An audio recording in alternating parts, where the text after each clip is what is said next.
Everyone, कैसे हो आप सब। स्वागत है आपका आरएस क्लासेस में। आज हम इस क्लास में सीटेट का पेपर डिस्कस करने वाले हैं। जो प्रीवियस ईयर पेपर था दिसंबर 2019, वो पेपर है ये। हम इसके बारे में डिस्कस कर लेंगे। आज पूरा पेपर देख लेंगे, कौन से क्वेश्चन कितने क्वेश्चंस आते हैं किस सब्जेक्ट में से।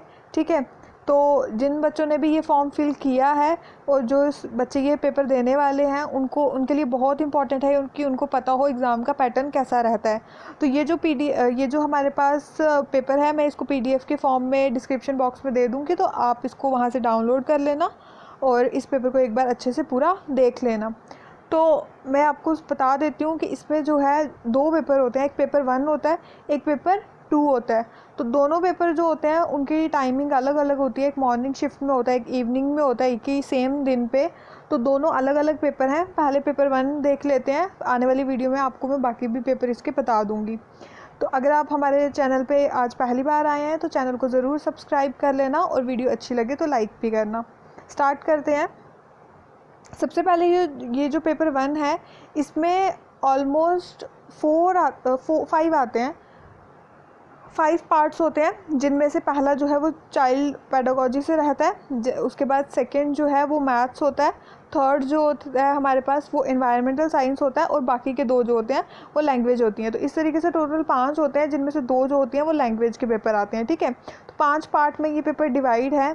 तो देख लेते हैं 1 बाय 1 किस पार्ट में कितने क्वेश्चन आते हैं। ठीक है, तो जो सबसे पहला हमारे पास पार्ट है वो है चाइल्ड डेवलपमेंट एंड पेडागोजी। इसके हमारे पास टोटल 30 क्वेश्चंस आते हैं। ठीक है, इंग्लिश और हिंदी दोनों में पेपर रहता है।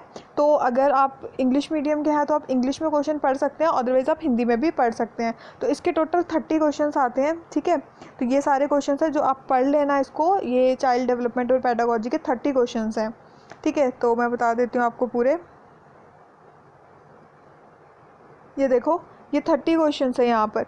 उसके बाद आ जाता है हमारे पास पार्ट 2 जो मैथ्स का है, और ये इसके भी 30 क्वेश्चंस आते हैं। 31 से 60 तक आ जाते हैं इसके। ठीक है, तो ये क्वेश्चन है, आप हिंदी इंग्लिश दोनों लैंग्वेज में पढ़ सकते हैं। 4 ऑप्शन है, तो इसमें नेगेटिव मार्किंग नहीं होती है। ये एक प्लस पॉइंट है आपके लिए। देन इसके भी 30 क्वेश्चंस होते हैं। उसके बाद हमारे पास थर्ड आ जाता है इन्वायरमेंटल साइंस।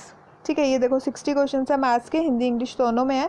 देन हमारे पास आ जाता है इन्वायरमेंटल स्टडीज़, ये पार्ट 3 है। तो इसके भी जो क्वेश्चन है ये बेसिकली हमारे आते हैं NCERT जो होती है ना, वहीं से आते हैं। इतने मुश्किल क्वेश्चन कोई होते नहीं है इसमें। ठीक है, तो इसके हमारे पास क्वेश्चन इसके भी 30 आ जाते हैं। तो आप लगा के चलो कि 5 अगर हमारे पास पार्ट हैं तो 5 के 30 क्वेश्चन आते हैं। ठीक है, तो 150 मार्क्स का पेपर रहता है हमारा, पेपर A और B दोनों ही। नेक्स्ट हमारे पास आ जाता है पेपर 4। तो यहाँ पर ना बहुत ज़्यादा कन्फ्यूज़न हो जाती है, क्योंकि क्या होता है कि यहाँ पेपर 4 जो पार्ट 4 जो है ना, वहाँ पर इंग्लिश भी है और आगे मैं दिखाऊंगी पार्ट 4 में हिंदी भी है। तो बच्चों को समझ में नहीं आता है कि उनको इंग्लिश का अटैम्प्ट करना है कि हिंदी का अटैम्प्ट करना है। ये बहुत कन्फ्यूज़न रहती है और इसकी वजह से बच्चे काफ़ी क्वेश्चंस गलत करके आ जाते हैं, क्योंकि उनको पता ही नहीं चलता उनको अटैम्प्ट करना कौन सा है।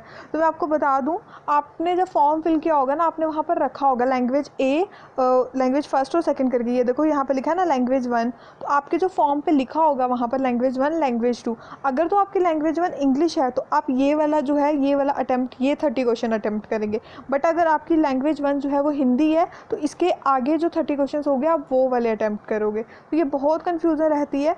लैंग्वेज 1 और लैंग्वेज 2 डिपेंड करता है। अगर आपकी लैंग्वेज 1 इंग्लिश है तो आपने लैंग्वेज 2 जो है वो हिंदी रखी होगी, और अगर आपने लैंग्वेज 1 हिंदी रखी है तो आपने लैंग्वेज 2 जो है वो इंग्लिश रखी होगी।